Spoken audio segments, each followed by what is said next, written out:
Jagannath Maharaj ki jai. Good. Now, when I was a disciple, I thought my gurus had what I wanted, and I worked hard to get it. Oddly, this worked, but not in the way I expected. My gurus were reflecting the deepest part of me, but I couldn't see that. I saw my gurus as an awe-inspiring presence of peace and love. When I was with them, I could feel the unconditional love they had for me. I was so attracted to this. It lit my way on my path. I would do anything for them, anything. Eventually, that is what happened. Now the shoe is on the other foot. I see how things truly are. Today, when I see you, I see me.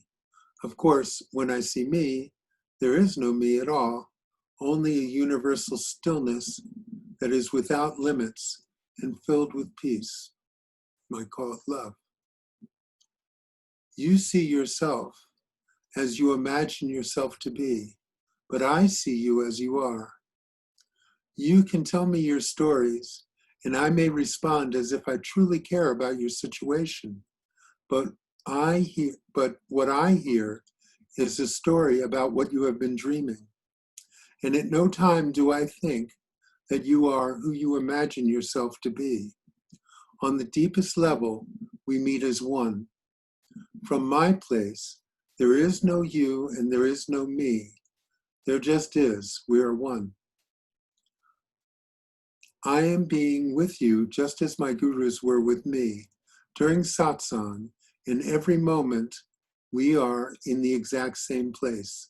My heart is your heart is mine. Even if you don't know it, we are home together always. You may come to realize this or not, but it is so. My gurus and I are one. There is no difference between us. The awesome power and love I thought was theirs is ours. But here's where words fail me, because that which we are is without limits. So the words theirs and ours really do not apply. In fact, no words apply. The guru does not meet you where you think. The guru meets you in the place your thoughts came from. You feel separate from that place, but you are mistaken. The guru and the connection he makes with you is proof that you are much more than you imagine yourself to be. I am always with you. You can rely on this. No matter how far away you may stray, I am always with you.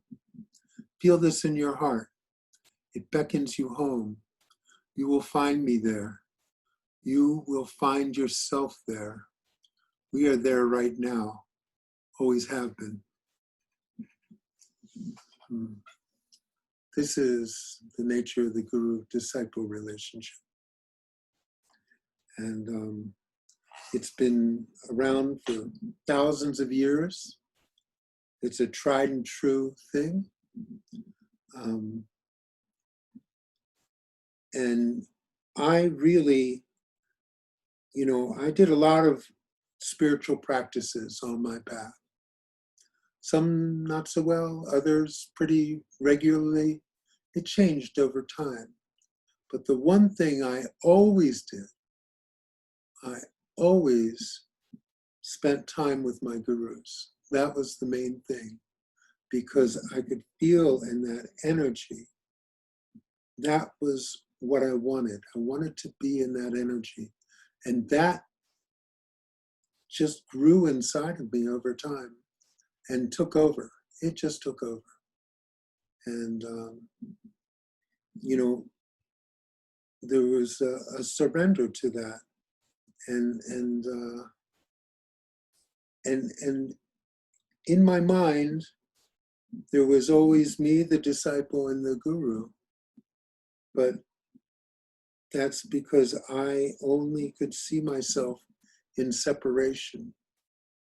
When that sense of separation was no longer there was no longer a difference. The guru-disciple relationship only remained out of tradition or habit, but the unicity had just taken over, and we were just this one. Just like has happened to my gurus. They merged with their gurus, and then they became, and it just follows down the line like that. So this is a day to respect that relationship because it's magic. It is just absolutely magic. Now, I met Baba in 1978, and I was still in college, and I had heard all these things about this unbelievable guru. He's going to leave his body soon and all this stuff, and you got to go see him. And I didn't know much about it, but I was drawn. And so I get there, and I didn't know what to expect. I had no idea what I was getting into. And you know, there's all this chanting, and this guy walks down the middle. I was sitting way back in the meditation hall. It wasn't a great seat, but it was near the aisle, and I could see him walking down, and he sits down in his chair, and I'm like staring really intently. The room is kind of dark, but I could make him out. And as I'm staring at him, his face started changing. And I heard what would be like the cross between a drum beat and a heartbeat. And with each beat, his face would change to someone else, to someone else, to someone else. And, you know, in retrospect, I thought, these are all the teachers I knew in all my lifetimes come together in this one being. And anyhow, so I was impressed and intrigued because I had never had an experience like that. And so, you know, I'm doing my bit, listening to what he has to say, getting involved in whatever's going on there. Had Haagen-Dazs ice cream for the first time. Had a restaurant there. I'd never had it before. It was great. And, you know, I was enjoying the ashram life. And then there was this thing called an intensive. I didn't know what an intensive was. I only came there, you know, like, this is before the age of ATMs and all of this stuff. You know, it cost $100. And, you know, I hadn't come there prepared for that. And, but, you know, it seemed like this intensive was going to be the last intensive of the season. And I should try and go, right? So I went through my wallet, right? You know, I didn't have any spare money. I had enough to get home. I had already given money for my accommodation during that time, and that was pretty much it. And I knew someone there, a friend of a friend kind of person, and I asked her, and she said she didn't have any money, which struck me as odd because I knew she was wealthy. But in any case, so it didn't look like I was going to be able to go to this intensive. Anyway, the damn thing was full up. And, you know, just out of sheer desperation, I went through my wallet for like, it had to be the 10th time. And there, neatly folded up, was a $100 bill, the exact cost of the intensive.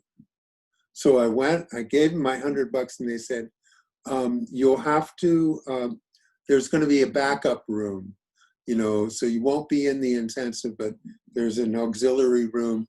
You'll be able to see it on video. And, you know, well, that's what it is, right? Well,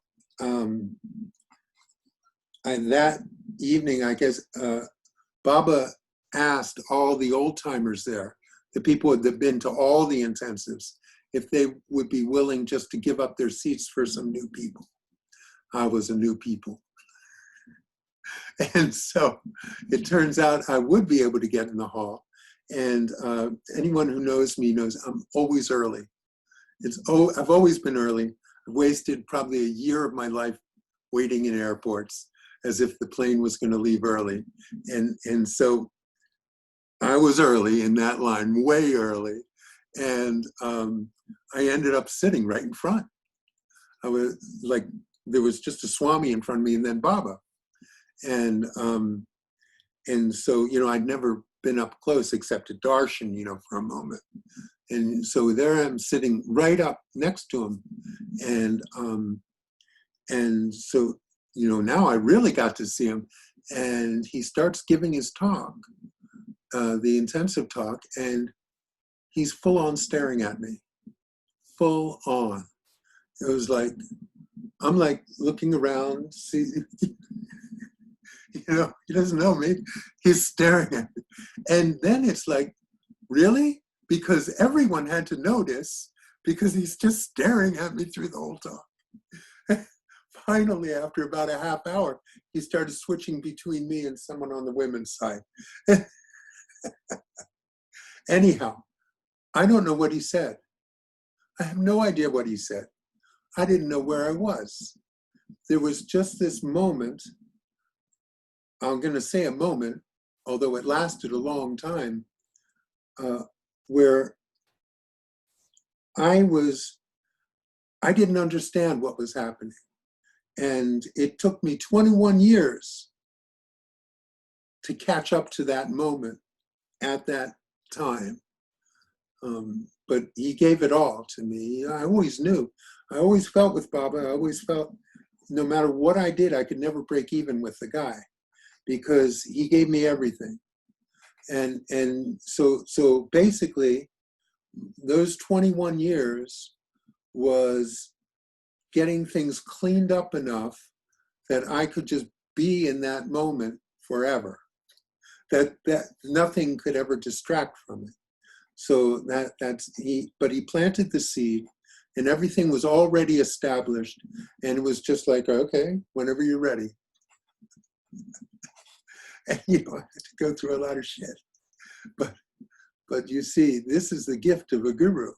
Only a guru can actually give you that experience.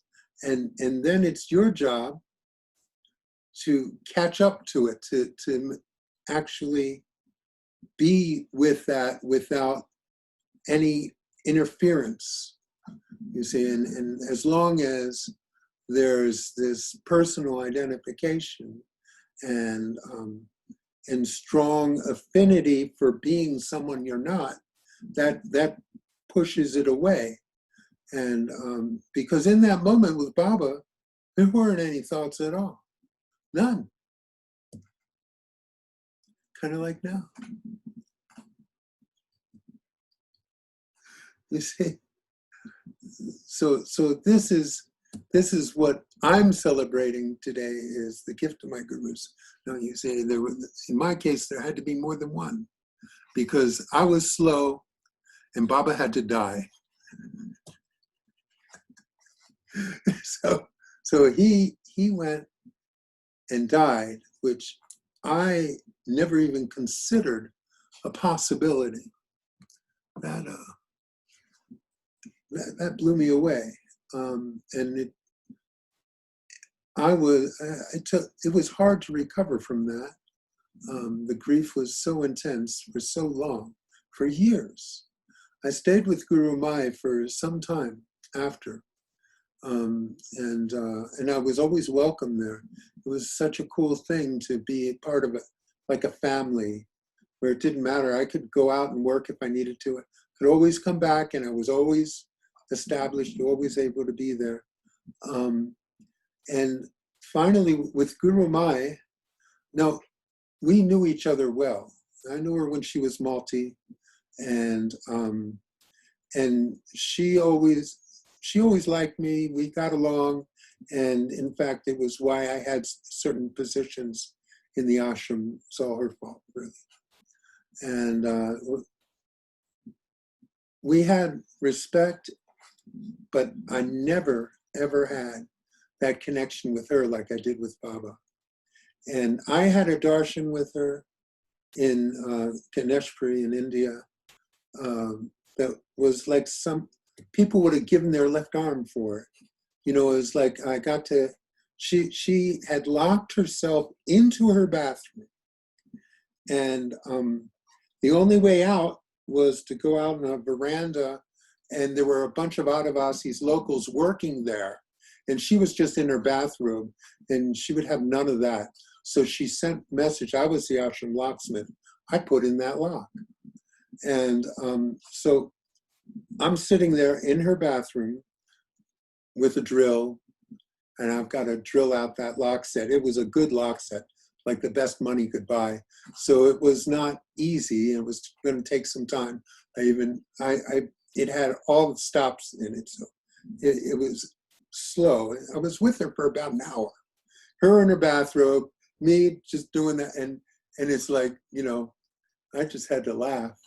It was ridiculous. And so anyhow, finally, I get the lock set open. I open the door, and I'm ready to replace the lock. I have all the parts there. And she slaps me on the head and says, "You can do that later." and it was a great moment, but didn't do anything for me. So I just didn't have the connection with her as a guru that I did with Baba. So I was open.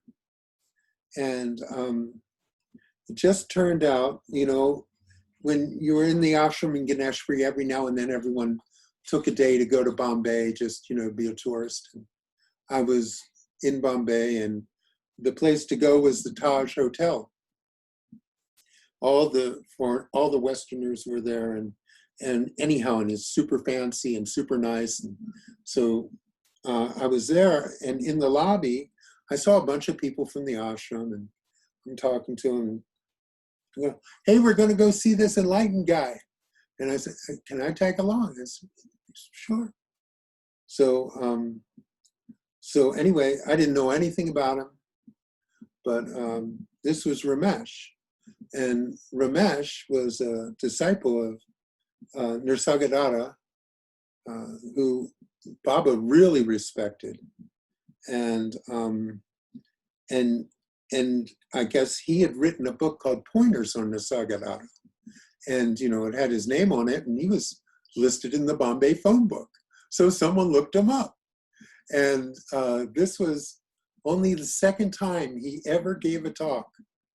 And so like a dozen of us come piling into his house. And I'm the last in line. And so there's one chair left, there's a rocking chair. And so I sat in it, and everyone's like, "No, you can't sit there, get out." And that was Ramesh's chair. But I didn't know. Some of these guys had been to the first talk, and they knew. And so I get up, and Ramesh goes, "Oh, no, just sit." And he takes the footstool out from under it, and he gave the whole talk sitting in the footstool, as I sat in this rocking chair. And anyhow, I was really, really impressed with the guy. Now, I still didn't have that hit that I had with Baba. I didn't know that was a one-time thing. That connection was so intense. It's like your first love. Nothing ever really catches up.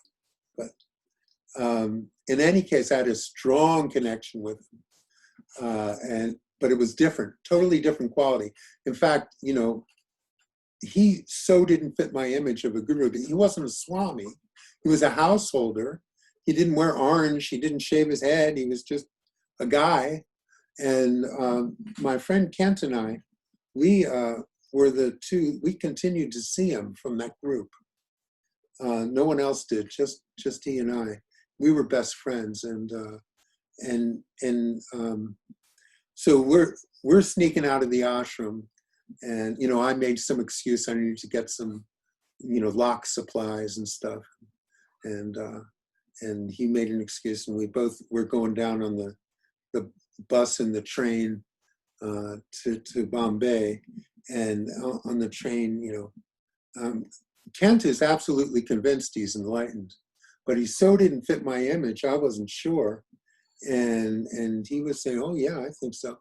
And so we're having this, we sit down, and Ramesh just, all of a sudden, he just looks at me what difference does it make if someone's enlightened or not? If you're meant to see an enlightened being, you will. If not, you won't. And it was like, well, that proved it to me, because that did fit my image. He was omniscient. He knew what was going on. So anyhow, I had that down. But you see, Ramesh and I had a different relationship. We really clicked personally. And it was a relationship that I couldn't have with Baba. First of all, he spoke perfect English, and Baba didn't speak English. And second of all, it was like we talked like old friends, and we made each other laugh, and he loved my sense of humor. We had the same sense of humor, very irreverent, and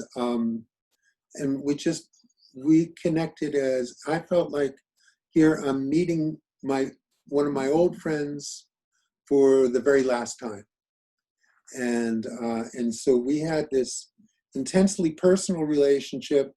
Over time, his wife Sharda, I would stay, subsequent visits were no longer to go to the ashram in Ganeshpuri. They were just to see Ramesh. And he didn't have an ashram, so I just made my own. I had a hotel, and I would come in to see him every afternoon, and Sharda would cook dinner for us. And I was basically there, so 7 hours every day, like every day. And Sharda put her foot down. Not on Sunday was family day. I could come, but no talks. And they invited me in this family. They truly did. I felt like these were the parents I would have chosen if I could have chosen really good ones. And Sharda was like the most loving being you could ever imagine. And they had an interesting thing. So, Ramesh's teaching is very intellectual, and it's, so it can come off a little dry, but Sharda was all heart. And it seems like they had kind of they worked together in that way. But I was one of the few who actually saw it, because Sharda was in the background. But since I was part of the family, I saw it directly. And anyhow, I was very lucky. And I got to be in on the front row of this thing. Ramesh told me he did not want to travel. He wouldn't let me even take notes. No recordings, no notes. He said he wouldn't feel comfortable. Well, so I took him at it. I said I'd be willing to, if he wanted to come to America, whatever, I'd help him, set him up, because, he had something to say. It was worthwhile. And he said, no, he didn't want to do that at all. Well, there was this guy, Henry Dennison, who he had a place where he gave seminars in Joshua Tree. And he recruited gurus to give seminars at his retreat. And when he saw Ramesh, he knew he was on to something. And so he wasn't the guy who took no for an answer. And so I go to see Ramesh, and Ramesh tells me, I don't know what to do. Look at this. He bought me a plane ticket. I mean, I have to go. And so Ramesh got forced into giving some talks at that seminar place in Joshua Tree. And he wasn't treated well. He was really had to work way too hard, no breaks. And Sharda couldn't come with him. But he ended up meeting all the people that would take care of him in the future. So Wayne Leckerman had come. He's the successor to his lineage.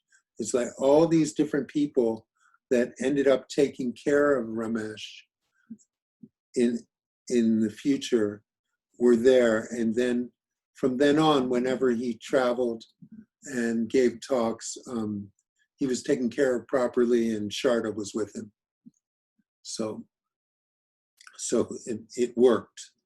And then his teaching got out, and 20 books later, everything else, and it was good. You see, I can't read Ramesh's books. They're way too wordy for a dyslexic like me.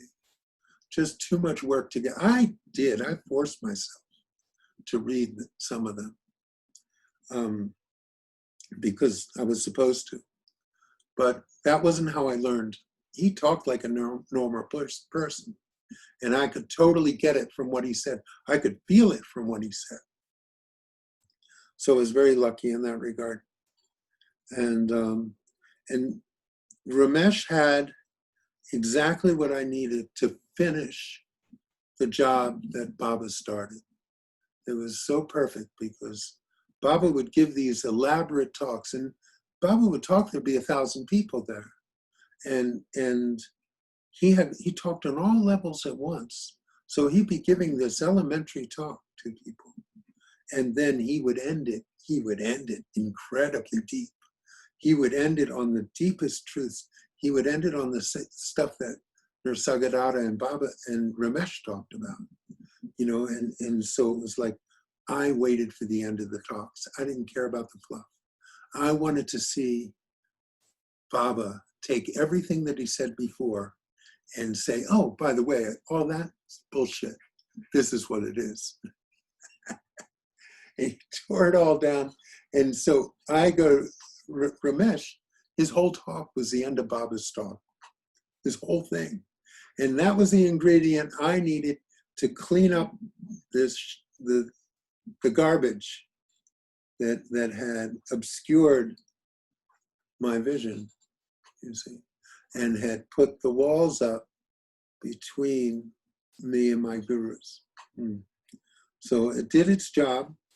And even then, with Ramesh, I had listened. He talked to me, I think, more on spiritual matters more than anyone else on the planet. I had him for hours and hours and hours, year after year after year, to myself. And, even after that, anyway, I knew I'd heard about the words had done whatever they could do, they had done.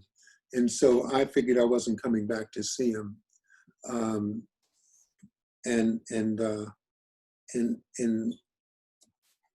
So it just so happened I was doing my work, and he was with Wayne and somewhere in the Poconos giving a seminar, and I knew about it, and Kent was there, and Judy was there, a bunch of people I knew were there, and it was on my route, I could see him, so I stopped by for an evening, and I hadn't seen him for a number of years, and it was like no time had passed, none at all. It was so cool to see him again, and Wayne saw how we hit it off. I'd never met Wayne before, and I said to him, I said, well, you're on tour, you're welcome to come to my place on Maui, and I won't even make you talk.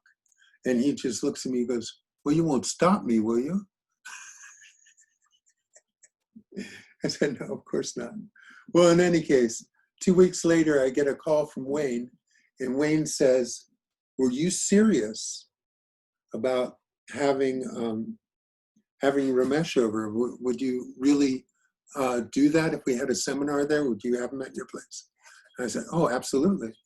And so within a month, Ramesh came to me. Now, I had spent over a decade going to my gurus, going halfway around the world to see my gurus, and it was never in my imagination that a guru would come to see me.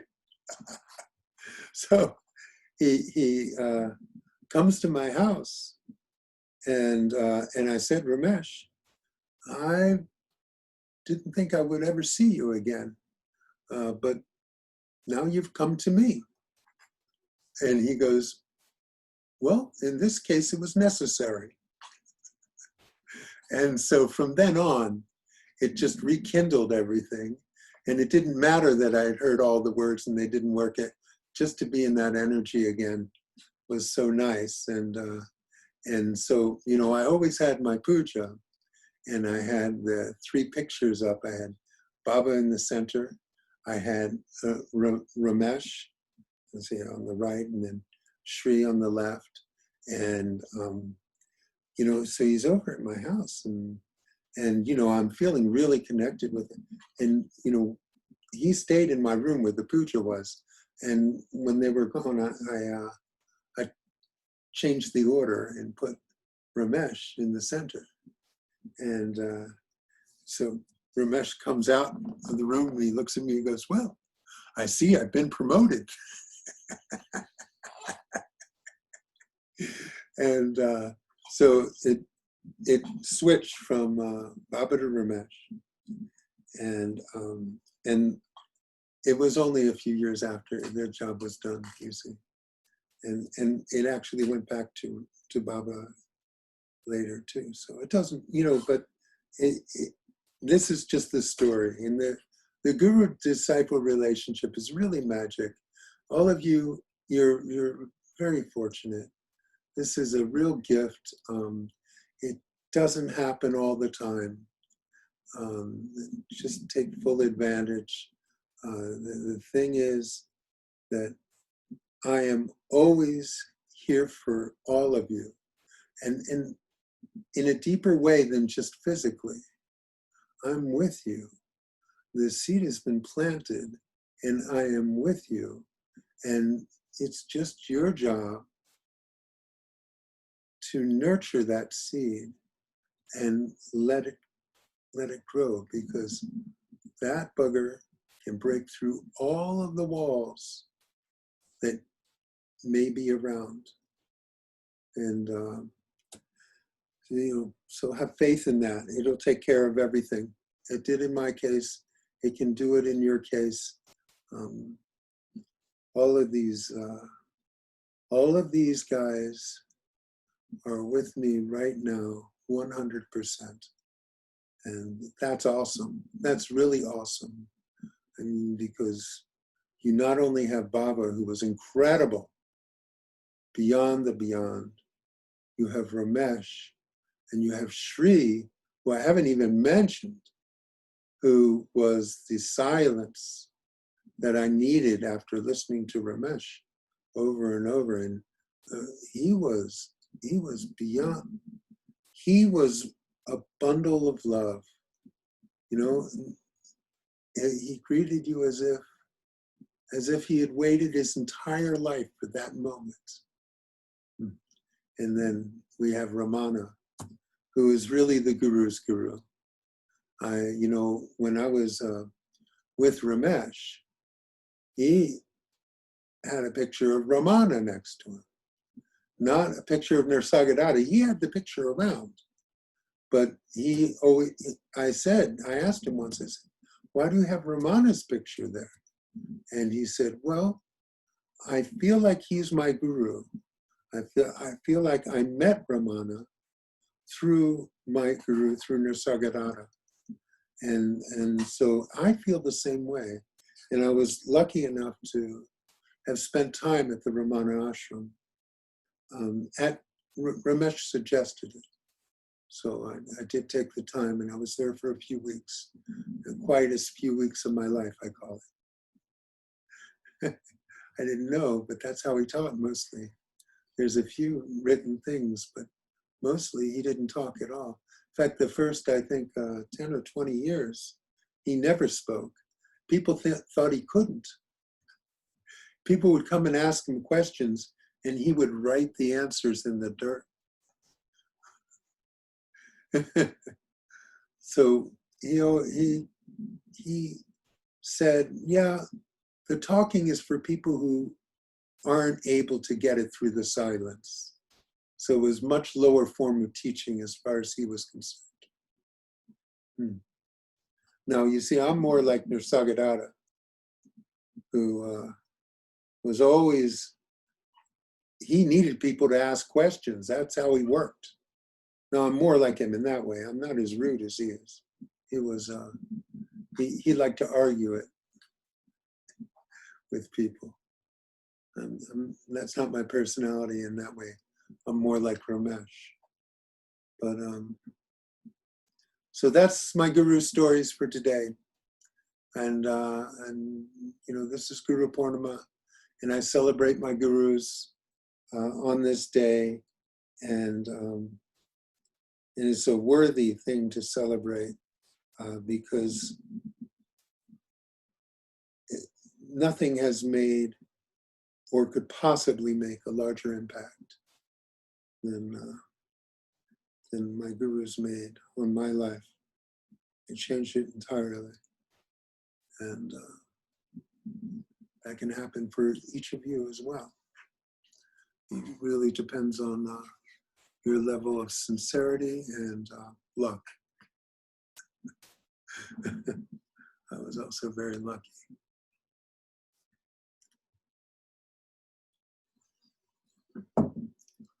Okay.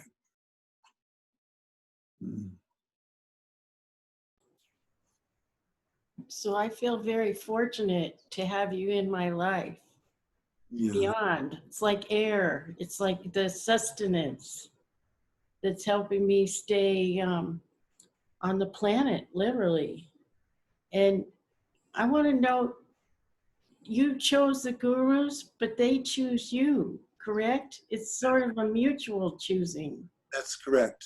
That's correct. And you know, Nisargadatta said that in one. He says, the guru has chosen you. Mm-hmm. It is true. There's truth in that. Yes, indeed.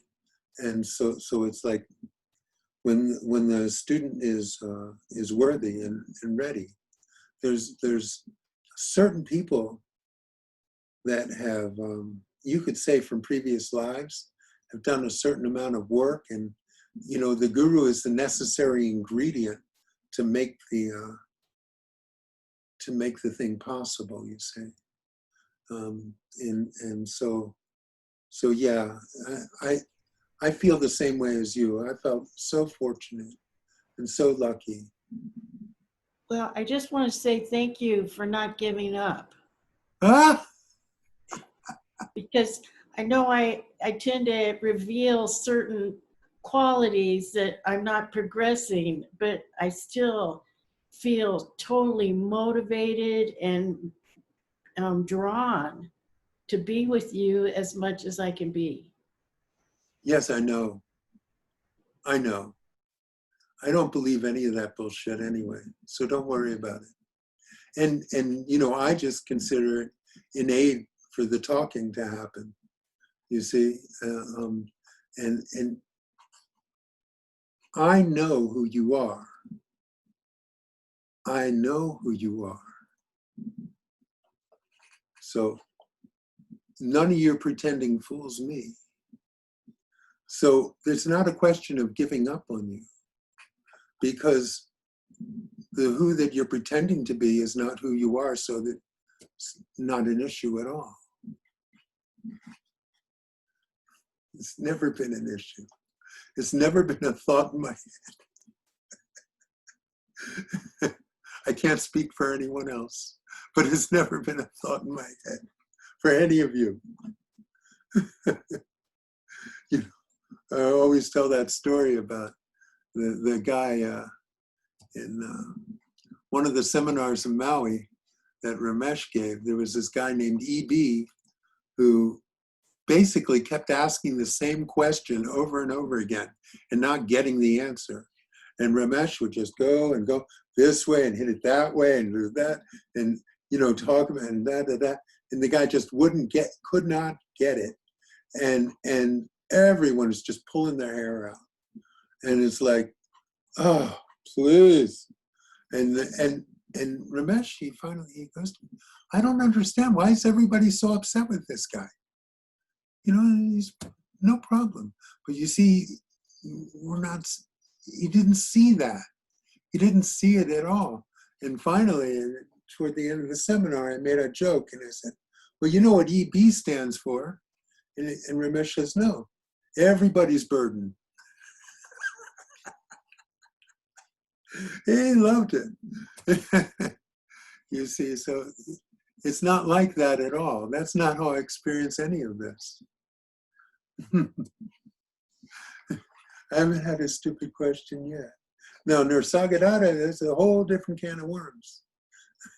He did not have the patience for certain kinds of questions. And also he had too many people, you see. He had a small little loft and he had overflow crowds and, you know, he needed to thin the herd every now and then.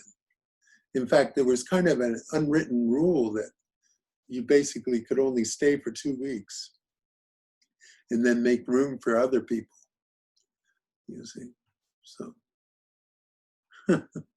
so he didn't have time to waste with people. If there was someone who obviously was never going to get it, he would just ask them where they were from and suggest they go back.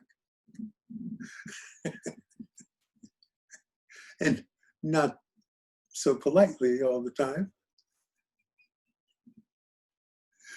Yeah, but you see, I have a small crowd. Let's see, you know, that's what it is. That's what it is. And it's not my personality anyway, and it's not how I see things, you see. When I see you, I see me. We're the same. We're the same. And we have different characteristics, different body types, different situations. That's all superficial. Where it counts, we're all the same. 100%, 100%, I guarantee it. I guarantee it. Mm.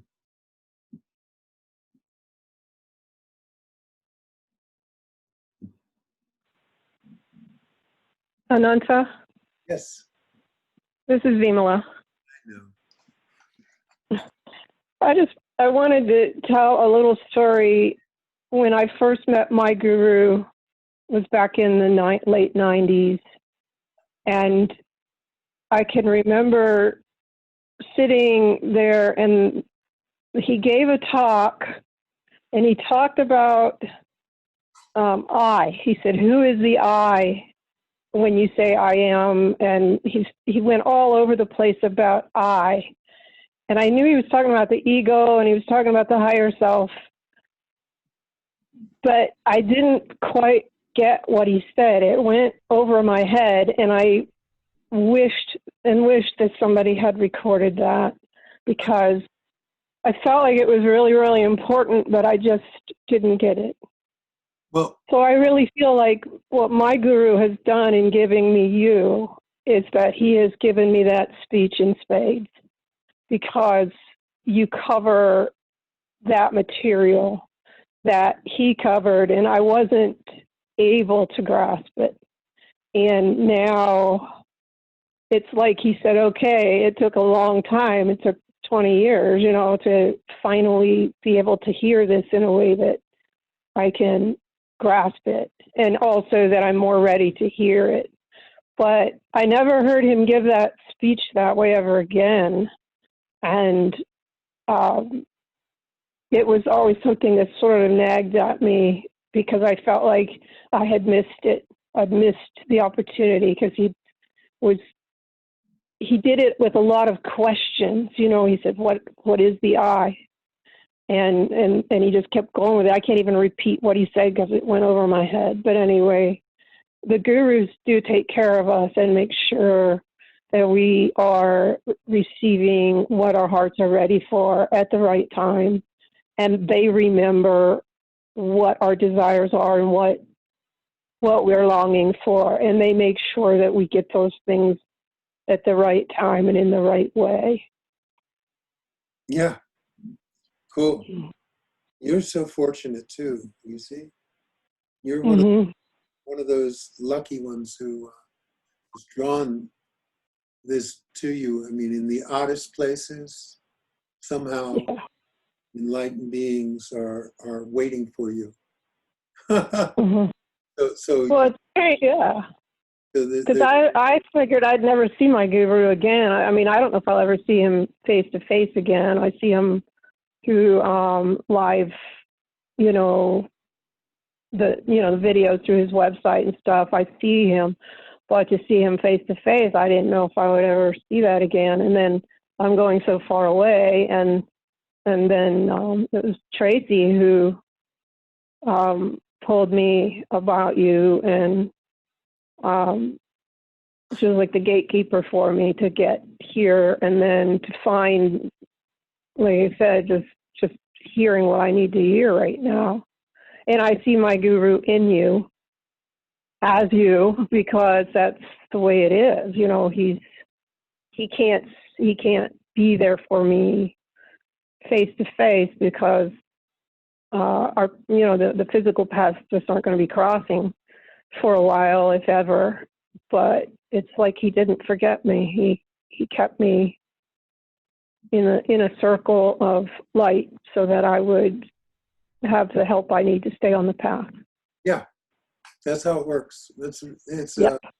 It's real grace, and so you see, there's a certain ripeness about you that attracts this, and Mm-hmm. the I thing is not. I don't talk about it specifically so much. Mm-hmm. If you listen to those I am that segment, Nisargadatta talked about it a lot. Mm-hmm. You see that I am, and just like that, making that the center. Who is this I? And you can dive in from that place now. Yeah, and that's another connection right there. So things that it's like what are those? I don't know. It's like you get a clue, and then the clue takes you to the next clue, and then you get another clue, and it takes you to the next clue. It's like it is fun, and it is magical, and it's almost like a game that you're playing with divine beings. It's just really, because you're finding your way home. Like, we're lost here on this planet, and a lot of us don't even remember that we have a soul, let alone that we have a source. And when you get a little glimpse of that, and then you start, you get a little more and a little more and a little more to keep you going on that path. And it has been, to me, it's been like an adventure to just follow the clues and end up in the right place at the right time over and over and over again, and to understand that there is something very, very loving and something committed to me to bring me back. And it is my own divine self. It's committed, and it poses as other people and poses as gurus, I suppose, really is the way to look at it. But it ends up being an adventure. There's amusement with it. There's heartache times too, when you forget who you are, and you forget that they're there, but they're with you anyway, going through the dark times. And usually the sun always comes out again after the storm. So, and then you learn.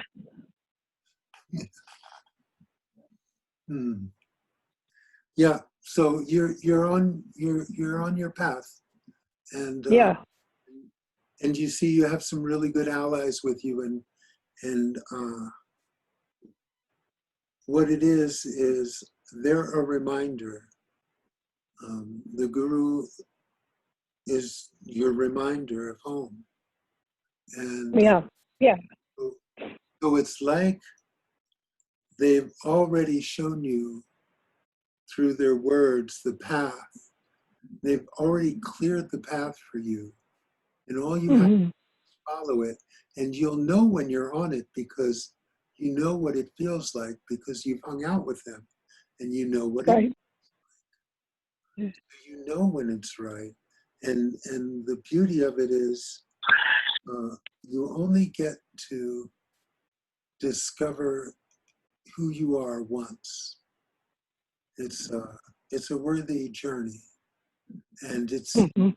exciting when the discovery is taking place. You see, so you continue, and the guidepost is your guru. It Right. shows you what it is. You see, because what it is. Now, I have all these words, but what it is Mhm. not any of these words. You see, what it is something else behind these words. There is Right. that essence, and you can feel it, and you can kind of recognize it. And the words just keep your mind in check around it, like that. And Mhm. but it's showing you home, and it's like all that. The only thing that's going on is this involvement with thought. Thought isn't bad. Thought is necessary. I mean, it's very useful when you have a body to be able to think. Right. But when you have decided that you are the body and the mind, that's where the problem comes in. So, right now you might be wearing shoes. Well, you have shoes, but the shoes don't have you. Mhm. Right now you're wearing this body with a mind. You have those things, and how is it that you think those things have you? You see, there's just been this misidentification, and that's Mhm. all it is. It's just a misidentification. It's like the you have this amazing thing that happened where you were born and you were suddenly aware of your existence, aware of, existing, being. And that's a really phenomenal thing. And then the mind comes in, yeah, that's me. Because you see, the mind is, the way it operates is it takes everything and says, oh, whatever experience, it takes it like a possession, like it belongs to it now. You see? Mhm.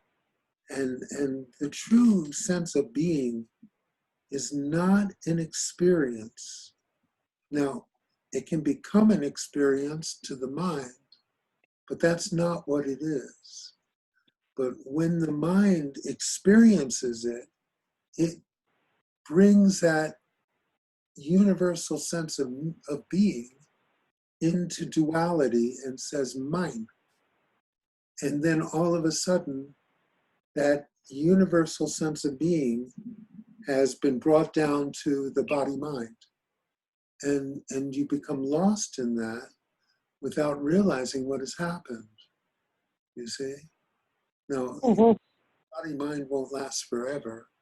So, when it goes, you'll go, oh, that's right, going home, bye. No problem. But while you're here, identified not with that universal sense of being, but with a mind that has captured it as an experience and said, mine. And anyway, when that happens, you lose sight of who you are. And so what I'm doing here is, I am Mhm. that place. Okay. So that place is who I am and who you are. And right now, we are there together. Okay. Mhm. That's for sure. That's forever. This is temporary. Okay, and just keep your perspective. Yes? It's not something to be gained or obtained. It's something that we are and have, and it's just to remove the clouds so we can see it.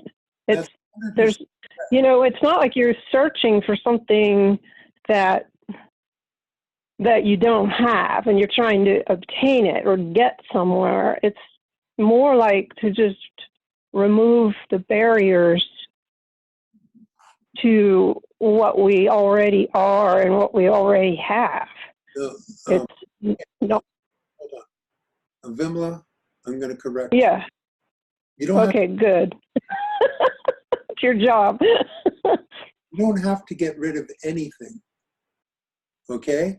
And the way Okay. to get rid of it is the ego. The illusion Okay. wants to fix the illusion. It's not. So here, just let the character of Vimala do whatever it wants to do because it's got nothing to do with you. Mm-hmm. Okay?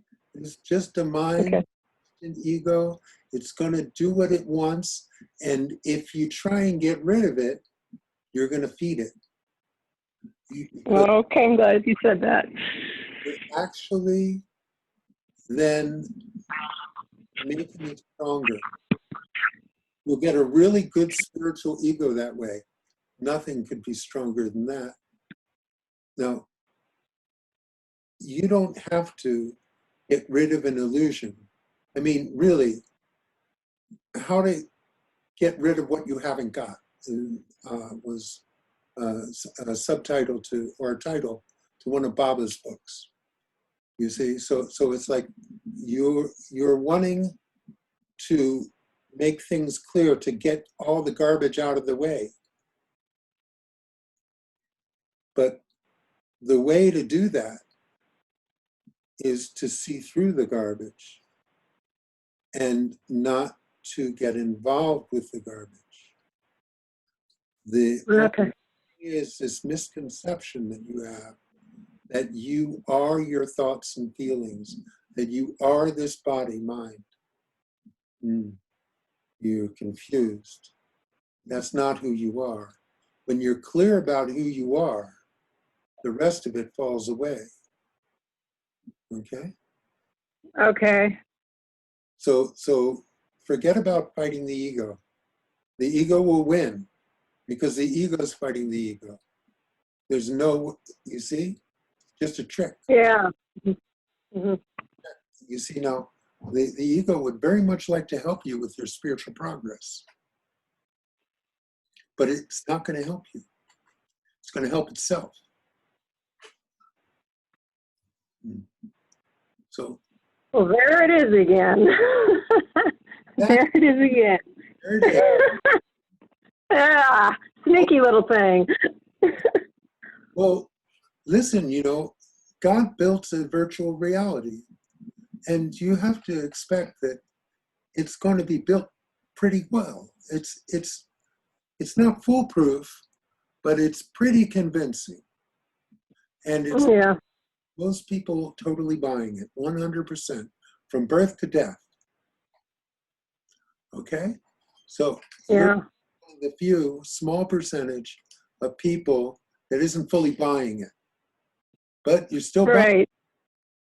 Okay? So here's the thing.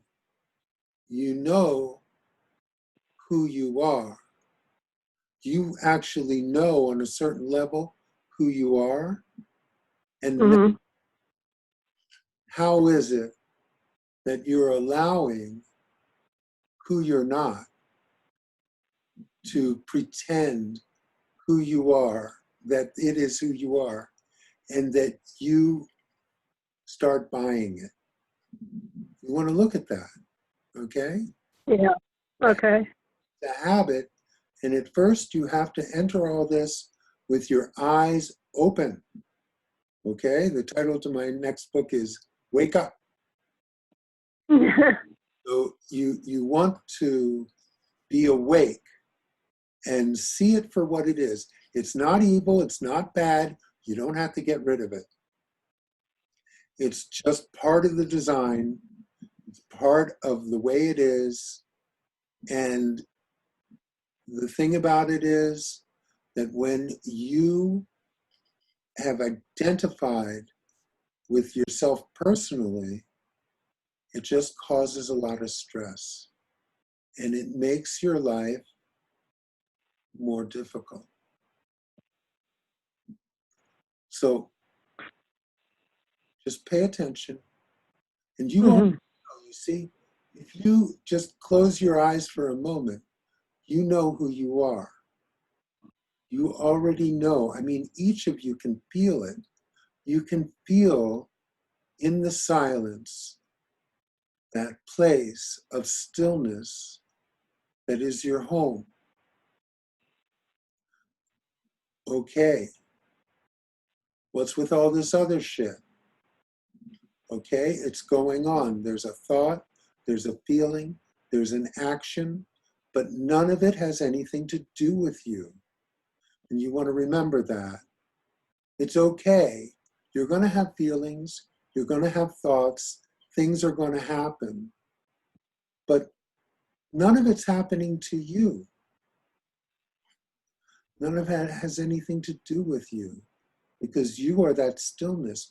You are that thing that's actually beyond words, that is universal, an actual universal presence that you couldn't even fathom in your mind.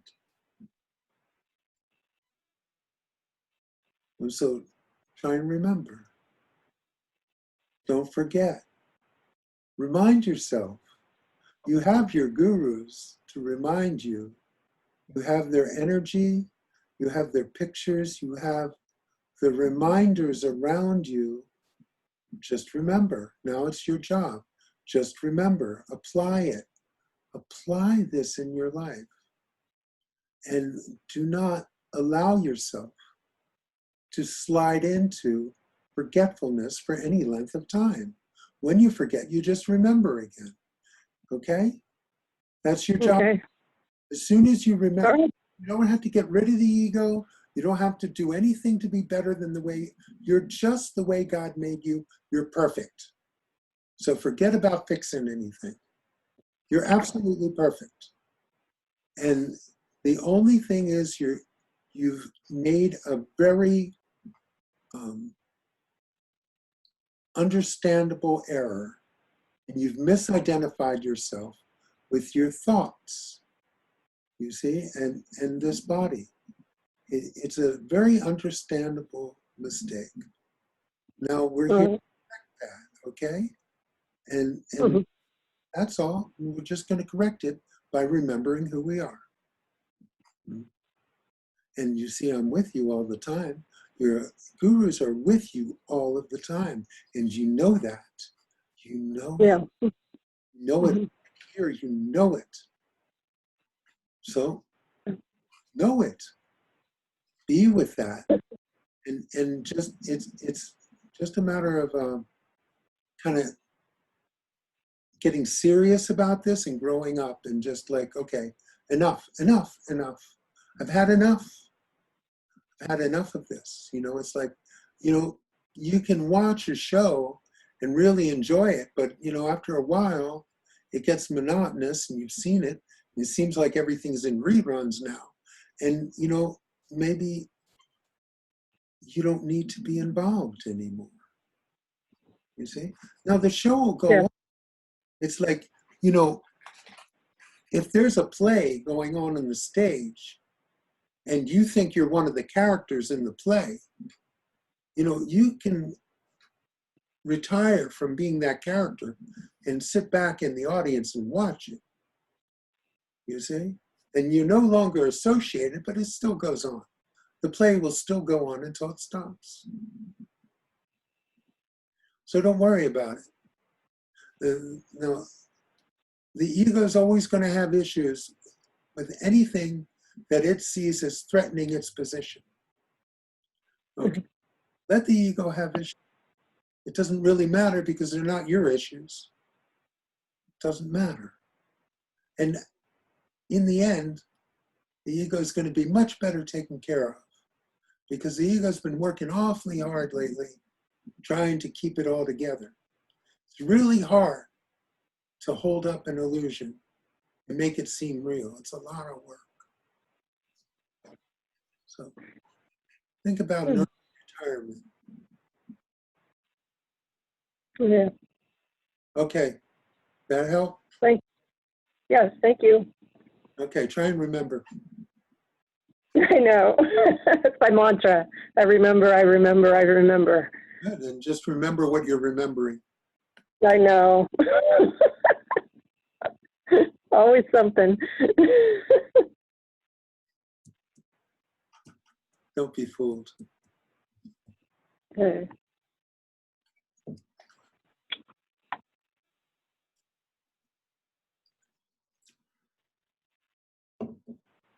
Mm.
Mm.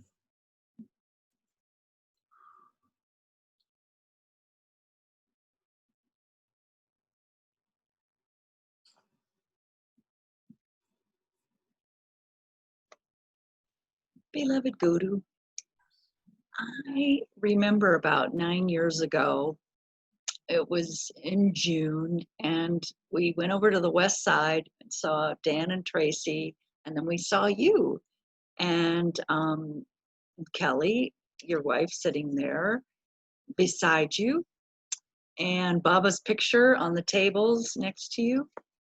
And then we came back the next night, and I asked you if you'd be my guru, because there was something there. There was this magnetic pull, and I'm so thankful. I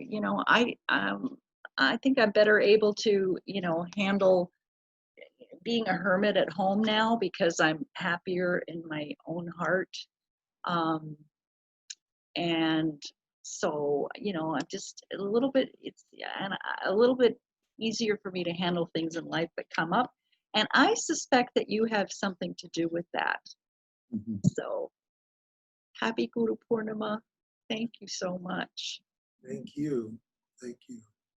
You see, in the whole crowd here, you are the strongest bhakti one, which suits you.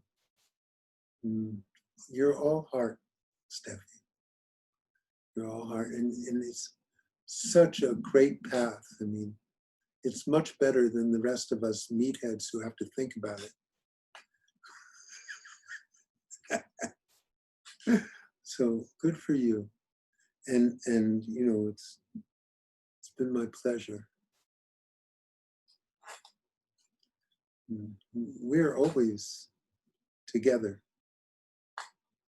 And you know that. You know that. You see, and when you feel that, it brings peace into your life. That's all.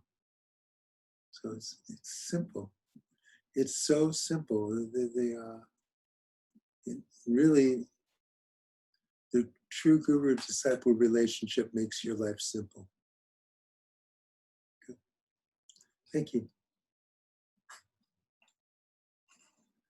Mm.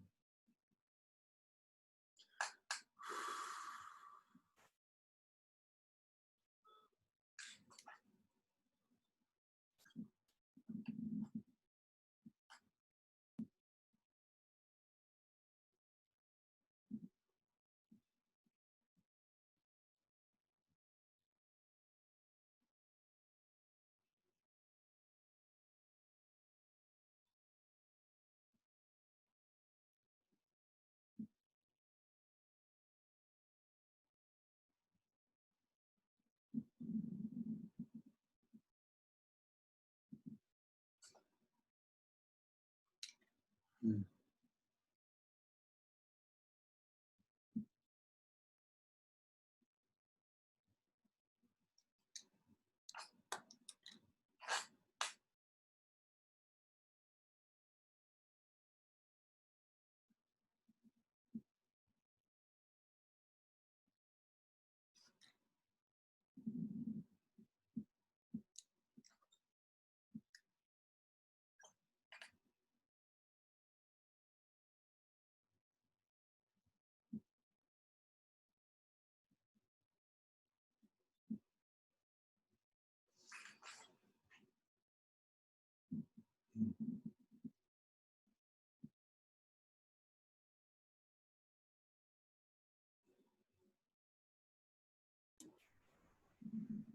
Well, just on the fun side, I can tell our kiddies, the guru's going to speak. He's speaking. And one Bodhi, our Bodhisattva, will run in here and get all ready for you. Ah, sweet. So I kind of think that our feline friends don't have egos. So they sense a peace or they sense an energy and they want to be with you. Well, now, I don't know about your feline friends, but mine have egos. They're just peanut sized, but they're strong. Well, maybe ours just like your energy, but I just think it's curious that they get all lovey and excited when I tell them it's your turn. Sweet. It's just nice to feel the appreciation from all of us.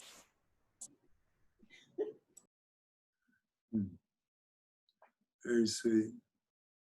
I'll have to come over and give them darshan.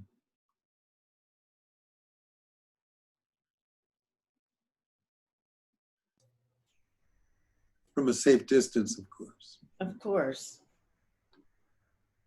I'll get long peacock feathers.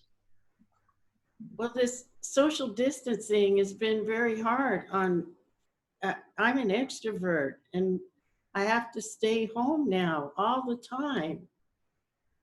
So having your presence in our house is just golden. It's just wonderful. Sweet. Yeah, it's. I think it makes satsang more convenient for a lot of people. Mm-hmm. The Zoom, but it's. You see, the truth is, I am always with you. You may feel it more now, but it's always there. You want to find that place where we meet and hang out there as much as possible. Yeah. Mm-hmm. You'll find yourself there.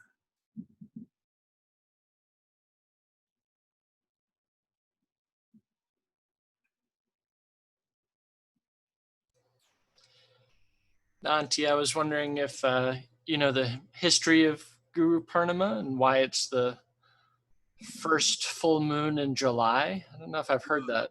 Yeah, sorry. not your forte? No. No. Guru Purnima came to the ashram and this boy would hang low. I would not be around. The thousands of people would come. Oh, it was insane. Just insane. I would stay away. I mean, I was there. I was on staff and I had to take care of things, but just as much as I could. I would never go to the programs or anything. I mean, there were all these people who were never going to be there another day, so I wouldn't take up space. And yeah, I'd be scarce. But did you ever hear about, or do you know why it's, I mean, I always think of the full moon as, the energy is the strongest, but why, like July? Well, never my thing, that. So, Yeah. I remember I was talking to Ramesh. I called him up. I said, I used to give him some warning when I was coming. I said, I'm going to come this date or that date. He said, well, why don't you come this date? And I said, oh, okay, why? He said, oh, never mind, it's not important. Well, it was Guru Purnima. And, I don't know these things. I didn't know. And, the Ramesh I knew, he wasn't a guru. He was sage. He didn't, but, he got popular and famous, and people would come from all over to see him on Guru Purnima. I had no idea. So I'm there, everyone's there. And it was a big deal. And when I found out it meant something to him, I made a point of seeing him during Guru Purnima. But that's as far as it went, you see. I'm not someone for remembering holidays or birthdays or any of that stuff. I don't. It's, one time my brother asked me how old I was, and I was off by several years. So it's not my thing. I don't keep track of those stuff. Mm-hmm. It was so embarrassing that then I did start keeping track after that. Even though you were never born. Well, this was many years ago, yes. Indeed. Oh, I know. Well, the body still, nice to keep track, it's, we're getting closer.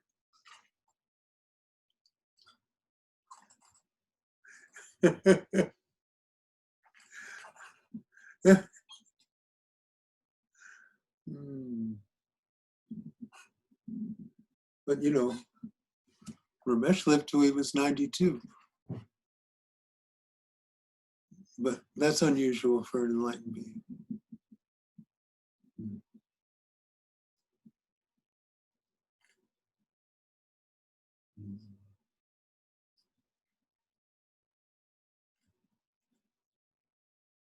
I guess there's no rules, really. Everyone dies when they die. Depends on the karma of the body.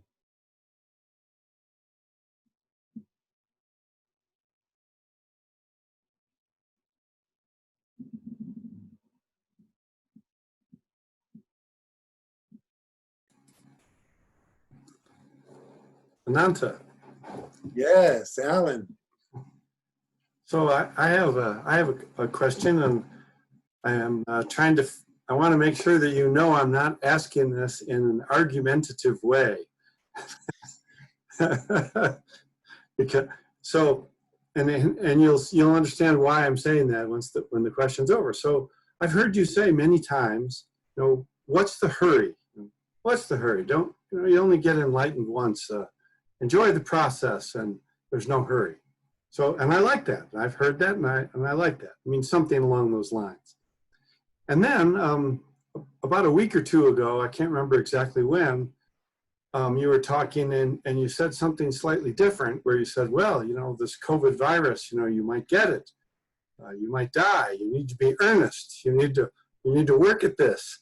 It only take a couple of years. And so I've been turning over in my mind the difference between, what's the hurry, enjoy the ride, and COVID virus, you might get it, you might die, and you better work at it. And I'm grappling with that. Yeah, don't. It's not an issue. You see, actually, I don't recall saying, what's the hurry? But I recall Ramesh saying it to me. Because I was always the young one, And, Ramesh saw me. He didn't really get earnest until he retired. I don't know how old I was when I met him. You know, I'm not good at age, like I said. But I was young, and he said, "What is your rush? What do you think you're going to do when you get there?" Of course, he was right, but I was always impatient. So don't worry about it. That was, I'm an impatient guy. Like, I wanted it now. So, but it took 21 years, so it didn't happen now. In fact, I'd given up on it happening before it did. So it's like this, you know, if that sense of urgency comes, fine. And you see, you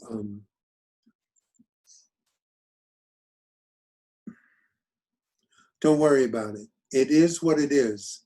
If you don't feel that urgency about it, fine. But now's a good time. Anytime's a good time. You know, just apply what you know, and it'll happen very fast, because you're already got a whole library of bullshit in your head. And it's like, I'm telling you, here's how it works. As soon as you start breaking through, all of that stuff just, it's like a dam bursting. And all of that just flows right into the crevices, fills all the gaps, and boom, it's done. It's totally done. So you've already done that work. And now it's just getting the dam to burst, you see? And the dam is false identification. And the moment it develops a crack, all of what you know is just going to flow right into it. And boom, boom, boom, boom, it cascades. Okay? So just don't fuss about this. It's not a big deal. I might say both things. Look, you know,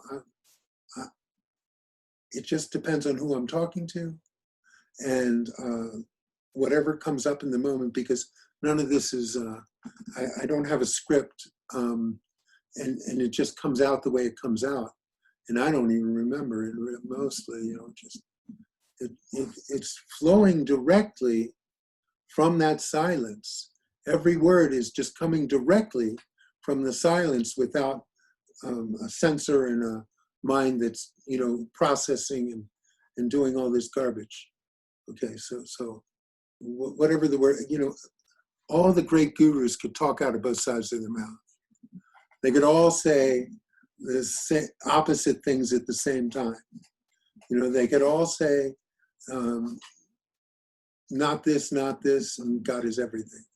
So, you know, Nisargadatta famously, he said, you know, in love I am everything, in wisdom I am nothing, and between the two, my life moves, you see? So, you know, all the opposites are present. And so, you know, really respectable gurus are capable of saying the exact opposite thing in almost the same sentence. Depends on who you're talking to and what the situation is. It just comes out as it comes out. And you know, it's not in the words anyway. None of this is in the words. It's in the silence behind where the words came from. That's all that's going on here. That's what satsang is. Satsang really is that union of silence. We're all arising out of the silence. All the thoughts are arising out of the stillness. That's where we meet, is in that stillness. That's where we are. That's where you are, but you're involved in the movement, and you can't see the silence because you're trying to see it through the movement. And you can't do that because it's a veil and it blocks your vision. If you can just let the movement go on without your involvement in it, then what's left is silence. and stillness. And then all of this chatter, all of this stuff is just background. And it's got nothing to do with you anyway. So you don't care. It's just that simple, okay? So what's foreground is only foreground because of your involvement in it. When that involvement drops off, it goes on, just like the play, but you're in the audience. You're not in the play anymore. The play's going on. It's all blah, blah, blah. And you're just watching it,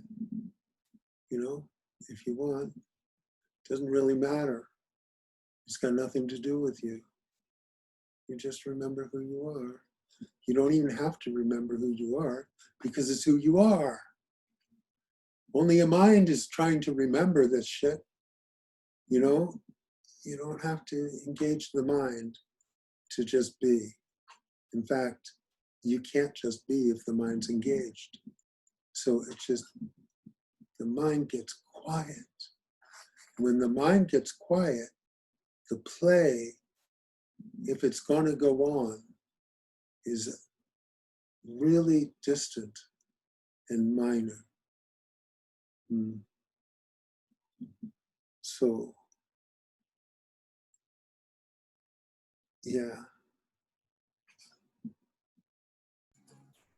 Well, one last comment is I actually really liked that you talked and said, this COVID virus is here. There's many things that could happen. Be earnest. Try hard now. That actually resonates with me a lot. I like that sense of urgency. When I was doing some Buddhist meditation retreats, some of the teachers would say, always meditate with as if death is looking over your shoulder, because it is. Yeah. And that, I always found that inspiring and made me, spurred me on to continue to try hard. I think living with death is a really good prescription for a spiritual seeker, because you don't lose your perspective. When you're totally involved with your thoughts and feelings, and it's like you pretend you're not going to die. It's like someone once said, everybody knows they're going to die, just not in their lifetime.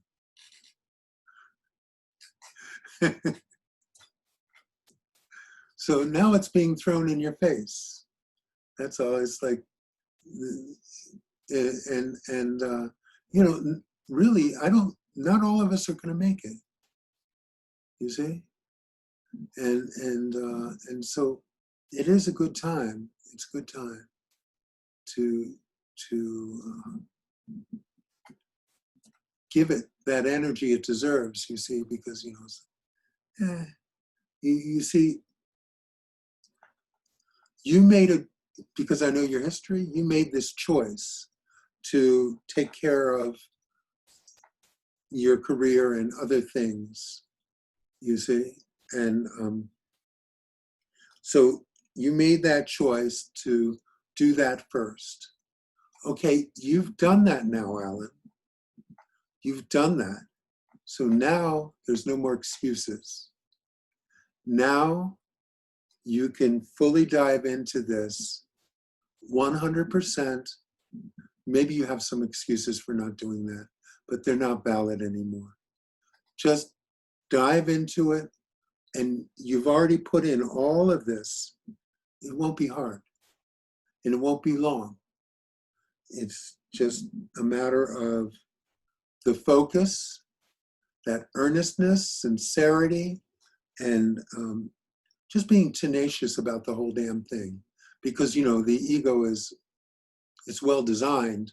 And if you're not really tenacious, then the ego just slips right in and, stays in charge, which is its job. It's just doing its job. And it's, it's good at what it does. But maybe it's worked hard enough and it's time to retire, so.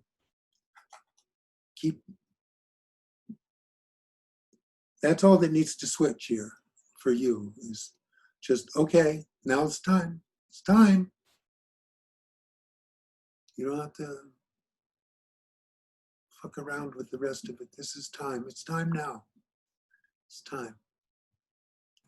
So, Thank you. yeah, please take advantage. Take advantage. This is a great time for it. I mean, a lot of us are stuck at home anyway. And, you know, here in Arizona, you know, it's looks like it's going to get much worse before it gets better again. So, you know, this is a great time to really keep the focus. And it's almost like God is forcing everyone into an ashram situation, you know, or certainly one that's conducive to just focusing on their spiritual path, you see? And so things come up for people, you know, oh, they miss other people, whatever it is, and this and that. Ego, oh, look, ego. You have time to actually look at it now. You have time to follow it. You have time to just see what it is. See what it is. And, you know, one of the things that it's very important to know who you are, but it's equally as important to know who you're not. You see, and the ego can only play its tricks on you if you don't know it well. If you watch the ego carefully, the ego is a magician. And if you learn its tricks, well, then the magician loses his power. And when that happens, it's just not so interesting anymore. So follow it and see. Yeah, this is a brilliant time for this. Everyone, please take advantage because, you know, there'll be more distractions later.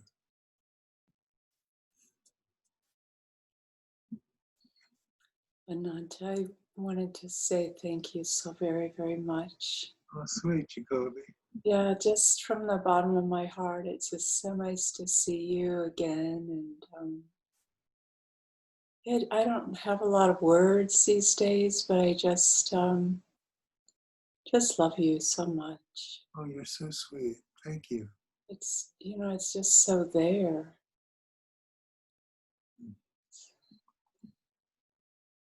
You're another one that's been very lucky. Very lucky. You had a lot of exposure. Yeah. A lot of this throughout the years. So you're very lucky. Yeah, it seems like no matter what happens, I keep remembering, you know, at the very last year of Lal's life, we started referring to each other as Mr. and Mrs. Lucky. Ah! And we would call each other that really even until he couldn't speak anymore. Mm-hmm. And when I just look at this life, I just get overwhelming gratitude, you know, for the exposure. Sweet. That includes you, my dear. It's so funny how we never met on Maui and we lived 20 minutes away from each other for 20 years. Saw each other at Nakashima's or something. So we both had to move all the way here to meet. It's just so funny, you know.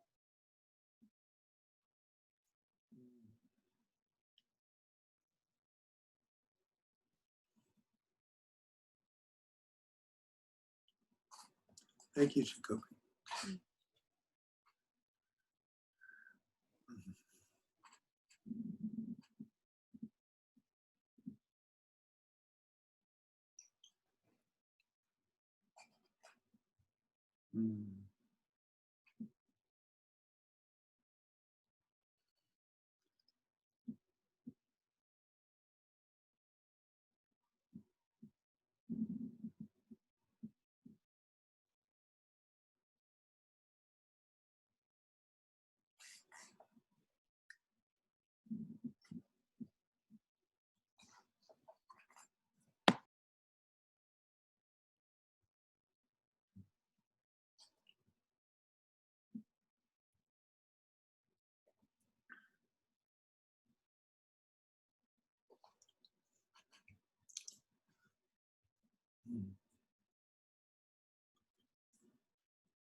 I'll read.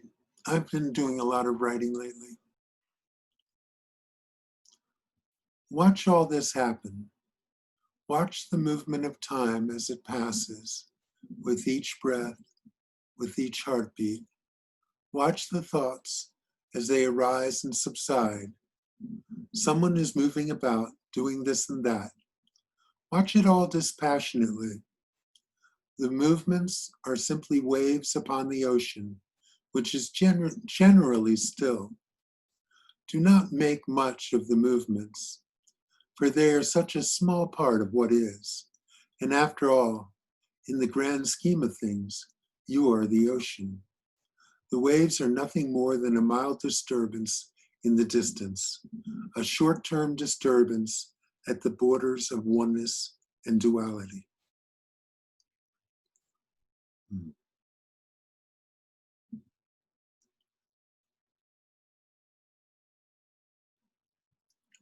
Create some distance between you and your mind.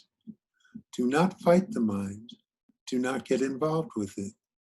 The mind is a helpful tool, but it demands far more attention than it deserves. When the mind is given full attention, it works hard to keep it. This world is a creation of the mind.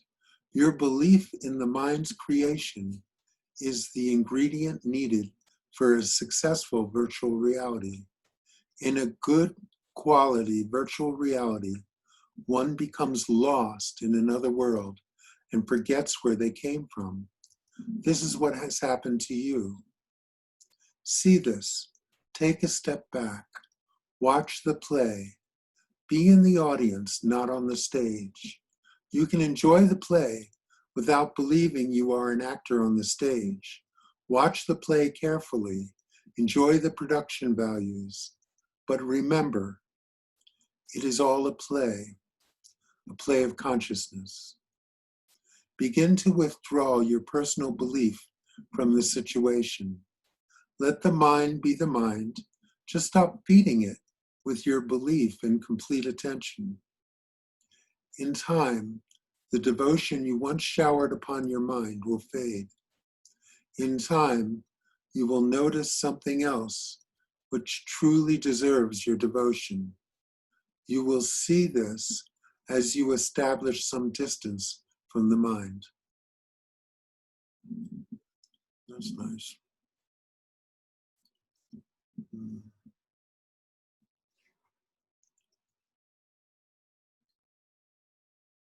I'll read one more. I'm using these words to distinguish that which is beyond distinction. What can you say about that which is everything? Probably best to say nothing, but that ship has sailed. So here are these words, which all point to something, thus all miss the mark. For the way to reach everything is seeing that something is really nothing at all. All of the somethings are swallowed in everything, where they merge as one. It's like turning your world inside out. What you think is outside is inside, and what you think is inside is outside. What you think is nothing is everything, and what you think is everything is nothing. Oh, and it gets worse. Remember what I said about no distinctions? Inside and outside is the same. Everything and nothing is the same. Distinction and no distinction is the same. This is not a concept. This is not an understanding. This is who you are when you are not. There you go.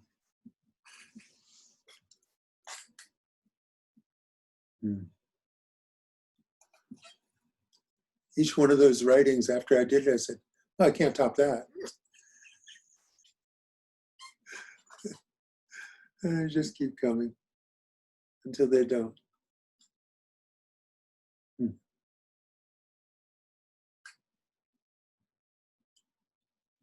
Hey, Pam. Hey. Anyway, I just want to tell you about my gratitude towards you. and my love. Sweet. And I just am so grateful for you in my life. And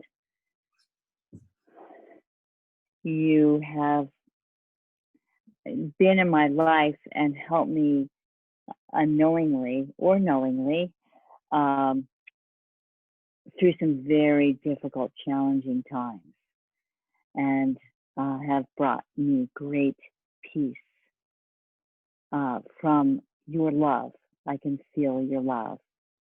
So I'm just very deeply grateful. Thank you. Thank you. And I love your writings. As soon as I open my eyes in the morning, I read your writings and throughout the day. So as much as I can. Yeah. So thank you. And it's interesting because Gurumayi was my first guru, my first. Oh, you faded away. Let's see if he come back.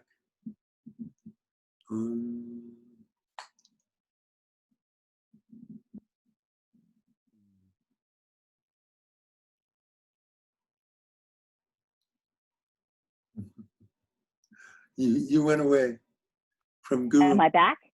Yeah. Am I back now? Okay.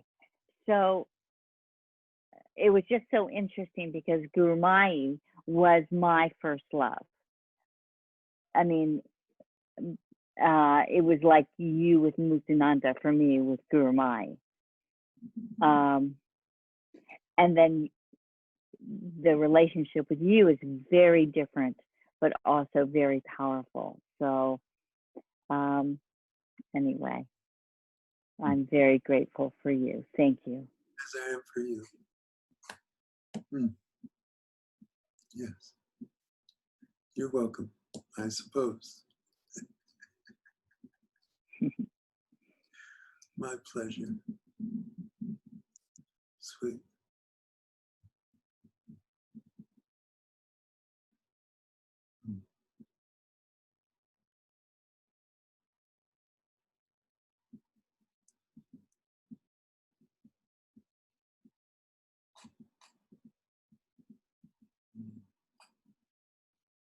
I want to give everyone a chance to speak up if they feel it.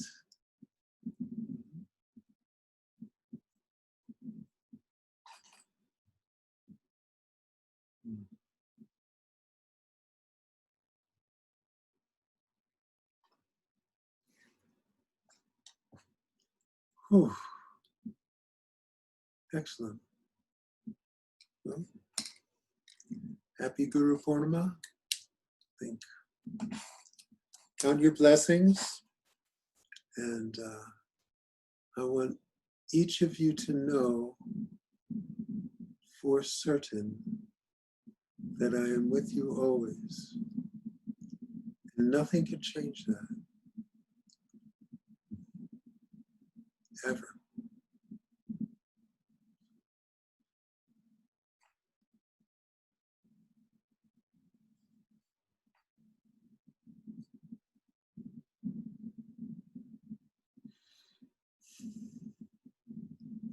Whatever you see here is there.